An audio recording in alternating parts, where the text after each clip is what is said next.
Eh bien, il n'a pas changé depuis la semaine dernière, toujours aussi fringant, l'œil vif, le sourire aux lèvres. Patrick Roger est là. Vous parliez d'un chien, je me suis dit, qu'est-ce que c'est que ça? Bonjour, ça va, Cédric Cizer? Ça va et vous êtes un chien? Exactement, un chien, un King Charles. Alors, je suis un petit peu remonté aujourd'hui, je dois vous l'avouer. Ouais, non, vraiment, c'est honteux, tous ces Français qui ne respectent pas les restrictions sanitaires en se promenant dans les jardins publics ou sur les plages. Franchement, c'est scandaleux. Et du coup, vous avez fait quoi, vous, ce week-end? J'ai pique-niqué avec 300 copains dans un parc. Quoi? Ah ouais, bah oui.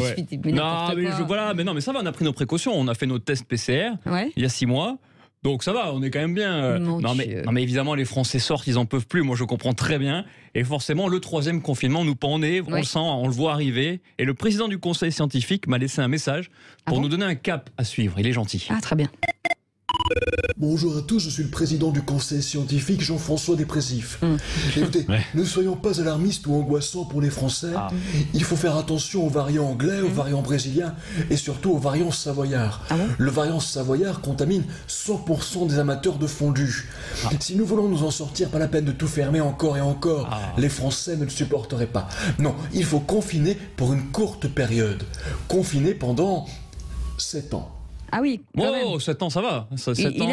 On aurait dit Nikos. Non, vous croyez que c'est Nikos? Oui, c'est Nikos. Moi, j'ai cru reconnaître Nikos, c'était qui? C'est Jean-François Dépressif. Oui, Jean-François Dépressif. Vraiment. Il se ressemble un petit peu. Peut-être qu'il est d'Athènes, peut-être comme Nikos. Peut-être qu'il présenterait la Starac dans quelques années.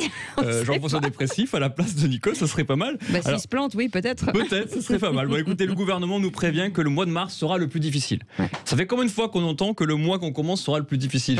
La semaine à venir sera décisive. Ah là, ça va faire mal. Chaque fois, c'est pareil. En fait, maintenant, je sais pourquoi ça s'appelle le Covid-19. C'est parce que le Covid va durer 19 ans. Je pense que c'est ça, en fait. Il faut se préparer psychologiquement. Et en 19 ans, j'ai le temps de me poser des questions philosophiques. Comme, toute vérité est-elle définitive? Le désir est-il la marque de nos imperfections? Ou encore, Pascal Praud est-il vraiment gauchiste? C'est toutes ces questions que je me pose. Mais ce matin, je voulais vous demander ceci. Très sérieusement, à qui sont fidèles les hommes? À qui sont fidèles les hommes? Pas aux femmes en tout cas, ça c'est sûr que non. Mais à qui ou à quoi sont vraiment fidèles les hommes? Ça ne changera jamais. Prenez-moi un exemple. C'est à votre club de foot. Exactement. Les hommes ne sont... Vous me connaissez bien, Patrick. Les hommes ne sont fidèles qu'à une chose. Certains hommes. Certains hommes. Mais si, les 3 quarts des hommes. Demandez à Richard, ils sont tapés complètement notre réalisateur. Il est pour Manchester peut-être, je sais pas. Les hommes ne sont fidèles qu'à une chose, leur club de foot. Voilà, rien ne changera. Moi j'ai juré fidélité à l'Olympique de Marseille. Et pourtant, un supporter de l'OM, je peux vous dire. Reprends l'accent, mais vous pouvez l'avoir en permanence d'ailleurs. Je peux l'avoir en permanence. Qu'est-ce qu'on va faire de lui, Patrick? Mais oui, mais les supporters de l'OM, franchement, je peux vous dire que c'est une souffrance encore plus grande que d'être en couple. Écoutez-moi ça. Vous connaissez cette chanson? Alors c'est plutôt je ne suis plus un héros, puisque le président Jacques-Henri Ayrault a été démis de ses fonctions, le pauvre. Et à Marseille, il y avait 2 choses détestées. Jacques-Henri Ayrault et le travail. Vous savez qu'à Marseille, on n'aime pas trop travailler, donc c'est logique.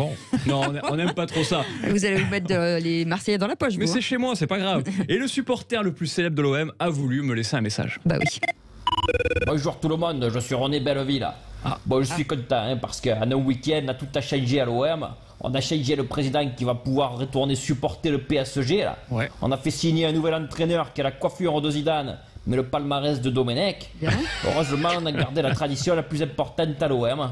On ne gagne pas un match. C'est vrai qu'on ne gagne pas un match, mais c'est pas mal, on perd pas, on n'a pas perdu. Domenech, c'était une bonne idée peut-être, non? Ah non, c'était pas mal. Mais, écoute, il était dispo en tout cas, Domenech, le pauvre. Mais en tout cas, il va être dispo pour très longtemps.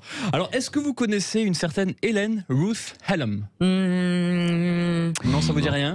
C'est ce qu'on appelle une grandfluenceuse. Est-ce que vous connaissez ce nouveau terme qui vient de sortir? Donc ça veut dire qu'elle est influenceuse sur Instagram et qu'elle a un certain âge. Et qu'elle est grand-mère. C'est un nouveau truc incroyable. Elle a 92 ans, elle a 3,5 millions d'abonnés sur Instagram. Mais non, c'est bien. Fou. 92 ans, elle gagne environ 8 000 € par publication. Vous vous rendez compte, c'est pas mal pour la photo quand même. Et nous aussi, on a notre grand-fluenceuse qui a 250 000 abonnés. Elle commence, on l'écoute. Bonjour, c'est Henriette du Mans. Henriette. Comment ça va les rouillards? Ça va. Moi aussi, je suis une grande-influenceuse. Je fais des vidéos où je danse sur les plus grands tubes de Maître Gym. Les gens me kiffent, c'est ouf les frérots. En revanche, faut éviter les boulettes, hein. Une fois, j'ai mis une photo de moi entièrement nue, j'ai perdu tous mes abonnés. Le seul qui est resté, c'est ce coquinou de Patrick Roger. C'est parce qu'il est solidaire, voilà, c'est tout. Et lui, il n'est pas fidèle à l'OM, il est fidèle à Henriette Dumont. Je comprends, vous avez raison.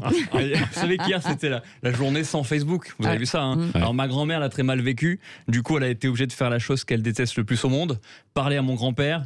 Ouais, il y a une bonne ambiance dans la famille, hein, vous avez vu ça. Ma grand-mère, elle est hyper connectée. Hein. Franchement, elle envoie des emails, elle m'appelle en visio et je suis obligé de lui confisquer sa console quand elle passe trop de temps sur Fortnite. Ah oui, quand même. Ah non, mais elle arrête pas. Alors, oui, parce que ça fait surchauffer son pacemaker. Et moi, ça m'arrange pas parce qu'il est relié sur la Freebox et ça fait sauter le Wi-Fi. Donc, pour moi, ça va pas du tout. Alors, Mamé Marie-Pierre, elle cartonne sur TikTok en faisant des reprises de grandes chansons qu'elle adapte. Et moi, j'adore. Est-ce que vous voulez un petit extrait? Ah bah oui. Allez, je vous fais un petit extrait, écoutez bien. 4, 3, 2, 1, 0. On s'était dit rendez-vous sans les dents. Même jour, même heure, même soupe. On verra quand on aura 100 ans. Avec nos déambulateurs. C'est une version, vous voyez, à l'ancienne. Voilà, elle chante aussi la chanson de François Hardy, Mon ami l'arthrose. Vous connaissez cette chanson? Mon ami l'arthrose. Vous connaissez pas cette chanson? Rose. Ah, c'est la rose, pardon. Et où elle chante aussi tout ce que j'ai pu écrire. Je l'ai puisé à l'encre de tes vieux. Elle est pas mal cette chanson. Elle est pas mal, elle fait des versions un peu à l'ancienne. Moi, j'aime beaucoup. Bon, j'arrête de chanter parce que là, l'heure est grave. L'heure est très grave. Ce week-end, tout le monde s'est moqué de la mairie de Paris. Et j'aime pas quand on se moque de la mairie de Paris. En même temps, ça a changé un petit peu parce que d'habitude, c'est la mairie de Paris qui se moque du monde. Là, l'équipe d'Anne Hidalgo a proposé de confiner Paris pendant 3 semaines, vous avez vu? Pour ensuite tout rouvrir. Et puis juste après, ah ben non, finalement, on change d'avis. Alors, pour une fois, je voudrais apporter mon soutien à Anne Hidalgo. Voilà. Bon, je soutiens qu'elle doit partir surtout. Et vite, un certain Bernard a voulu connaître la réaction officielle de Jean Castex quant à cette étonnante « Ah non, vous savez, on y va pas, on retourne ». Et donc, évidemment, on va écouter, on part à Matignon tout de suite.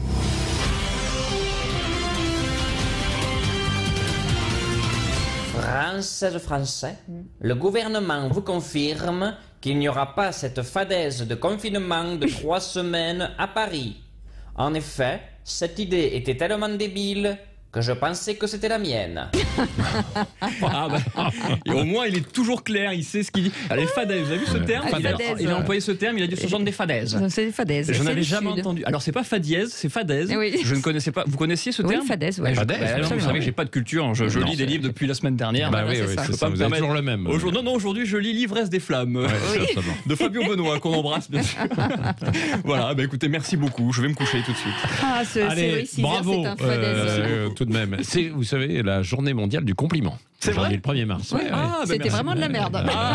Vous connaissez bien, vous avez bon goût, ça fait plaisir. Je suis tellement heureux, vous êtes tellement beau, tellement formidable. Allez, on vous embrasse tout de même, de loin un peu quand même.